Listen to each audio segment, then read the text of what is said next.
So I ended up getting a new bike. The bike I got this time around was a Marin San Quentin 2. Now I got this bike not really because it was my first choice, but it was about my third choice. My first two choices were out of stock and it looked like they weren't going to come in for months. So when I went down to the bike shop, I talked to the employees.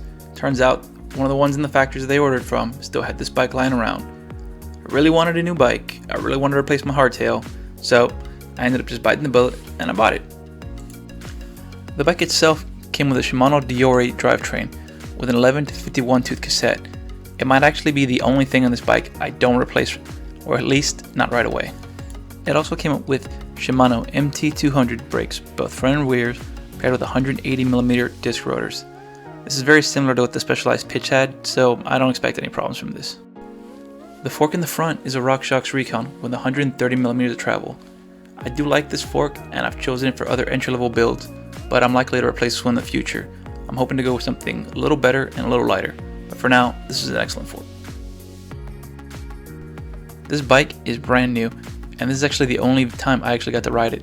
The fires in California have made the air pretty unhealthy, and I try to avoid strenuous activities if I can avoid them, if the air quality isn't healthy.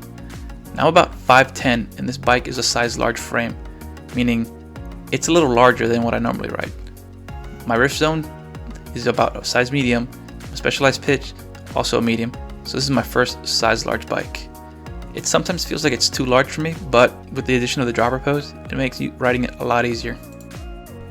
If I had to have a complaint over this bike, it'd probably be the dropper post. The southpaw lever somewhat feels like it's a bit delayed, or you have to push it very far back before you actually engage the actual dropper post and you're able to drop it or raise it up. If I could have done one thing different to the bike before I took it out for my first test spin, probably would have changed the wheels to tubeless. Now the wheels themselves are tubeless compatible and the tires are tubeless ready, so it is a quick switch to make them tubeless. I didn't do it the first time because I wanted to ride the bike as is from factory. The only change I did with the addition of Fuker pedals to replace the plastic pedals. Overall, I'm still very happy with the bike. It's a good bike. It's going to be a great bike later. Like I said earlier, some of the things that it came with were already things that I would have replaced on the San Quentin 3. So I consider this a great bike for the investment, and I'm ready to start working on this one as soon as I'm done with the Rift Zone 3. Overall, I'm very happy. I like the color schemes, and I can't wait to see what this bike's going to be in the future. Thanks for watching. Have a great day. Well, first day with the bike, so hopefully this won't be that bad. Yeah, I was kind of looking for a new bike, but everything that I was looking for was cross-country or carbon and whatnot, and all those things were completely out of stock. So I ended up with this bike.